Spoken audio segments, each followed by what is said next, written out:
Bismillahirrahmanirrahim. Assalamualaikum warahmatullahi wabarakatuh. Termasuk 72 golongan atau satu golongan. Kanjeng Nabi menginformasikan bahwa umat Islam akan terpecah menjadi 73 golongan.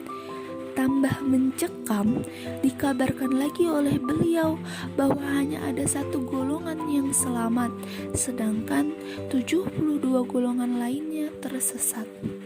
Lantas, di antara NU dan Muhammadiyah, yang manakah golongan satu-satunya itu? Kalau kita memiliki kerangka berpikir seperti itu, berarti ada yang salah dengan cara berpikir kita. Jangankan skala di seluruh dunia, di Indonesia saja organisasi massa berbasis agama Islam sudah ada ratusan, lebih dari 73. Lalu, apa yang dimaksud Kanjeng Nabi tentang pengertian golongan-golongan tersebut? Golongan dalam konteks tersebut bukanlah kategorisasi berdasarkan kartu tanda anggota. Golongan yang dimaksud Kanjeng Nabi lebih cenderung ke arah penggolongan berdasar karakter. Artinya jelas, umat Islam yang berkarakter seperti beliaulah yang dikatakan selamat. Kanjeng Nabi tidak bicara tentang organisasi, tapi tentang membahas sifat. Tidak ada nabi dan rasul yang sombong. Demikian pula Nabi Muhammad SAW, sang penutup riwayat kenabian dan kerasulan ini, adalah manusia yang paling rendah hati. Pernah Allah Subhanahu wa Ta'ala memanggil Nabi Ibrahim alaihissalam, Nabi Musa alaihissalam, Nabi Isa alaihissalam, dan Nabi Muhammad sallallahu alaihi wasallam untuk bertanding. Keempatnya adalah manusia yang sangat spesial, bahkan di antara ratusan ribu nabi yang lain. Ketiga nama pertama menyebutkan gelar agungnya. Semisal Nabi Ibrahim alaihissalam menyebut dirinya adalah seorang Khalilullah, yaitu orang yang mencintai dan dicintai Allah. Tetapi Nabi Muhammad sallallahu alaihi wasallam dengan malu-malu menggelari dirinya sendiri dengan predikat anak yatim. Kerendahan hati adalah akhlak para nabi, dan Nabi Muhammad sallallahu alaihi wasallam adalah manusia yang paling rendah hati. Surga dengan segala kemuliaannya sangat mengharapkan ditinggali Kanjeng Nabi. Beliau sungguh lebih mulia daripada surga. Namun saat hidup di dunia fana yang derajatnya jauh lebih rendah daripada alam keabadian, Nabi Muhammad sallallahu alaihi wasallam justru rela menghinakan diri beliau. Andaikan beliau mau, baginda Rasulullah sallallahu alaihi wasallam bisa lebih raja daripada Nabi Sulaiman alaihissalam. Namun, beliau lebih memilih hidup sangat sederhana, meski beliau adalah seorang pedagang yang sukses dan beristri seorang pengusaha kaya raya.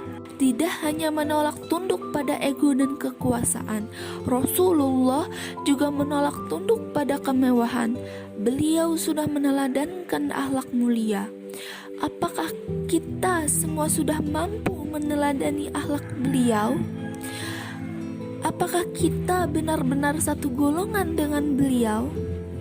Kunci untuk mengelola hadis Nabi tentang 73 golongan tersebut adalah dengan memahami karakter Kanjeng Nabi sendiri. Kita harus lebih dari sekedar menafsirkan hadis tersebut. Percaya atau tidak, banyak perang saudara terjadi di dalam tubuh umat Islam karena kesalahan mengelola hadis tersebut.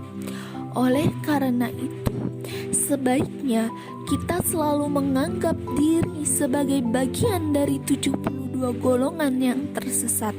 Dengan anggapan seperti itu, kita jadi selalu merasa berdosa. Dengan selalu merasa penuh dosa, pada akhirnya kita jadi terpacu untuk lebih khusyuk dalam beribadah.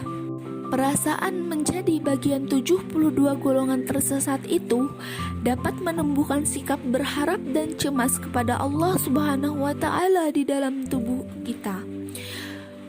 Perasaan menjadi bagian dari 72 golongan tersesat dapat mematikan sifat sombong dalam diri dan menghilangkan keinginan mencela keimanan orang lain.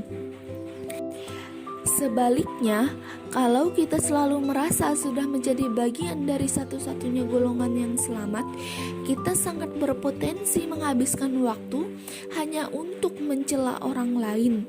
Kalau kita sudah merasa alim, tiap hari kita hanya akan pamer ibadah yang disertai sikap merendahkan ibadah orang lain yang di luar selera diri kita.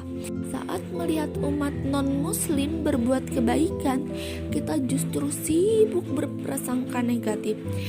Masalah perasaan sudah alim, sanggup memicu perang, itu wajar adanya. Perasaan sudah menjadi golongan yang tidak tersesat, bisa membuat diri kita berubah sangat agresif. Melihat kelompok lain tidak seperti kelompok kita, rasanya ingin membasmi. Melihat amaliyah orang lain tidak seperti amaliyah diri, rasanya ingin memvonis orang tersebut masuk neraka.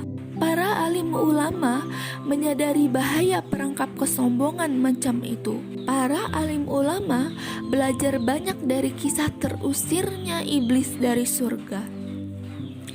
Iblis diusir dari surga bukan karena malas beribadah kepada Allah Subhanahu wa Ta'ala. Iblis ditegur Allah Subhanahu wa Ta'ala hanya karena bersifat sombong, memuliakan diri sendiri meskipun itu benar.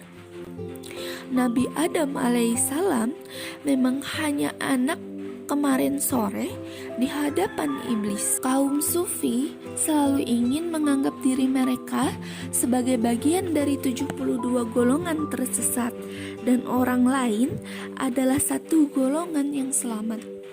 Dengan sikap seperti itu, kaum sufi selalu mencari kebaikan dalam diri orang lain untuk mereka pelajari. Dengan sikap seperti itu juga, kaum sufi selalu mencari aib di dalam diri mereka sendiri dan tidak sempat mencari aib orang lain. Sekalipun bertemu dengan orang non-muslim, kaum sufi tetap merasa kalah soleh karena siapa tahu orang non-muslim itu masuk agama Islam 1 hari sebelum meninggal dunia. Bukankah kekuasaan Allah Subhanahu wa Ta'ala itu tidak terbatas?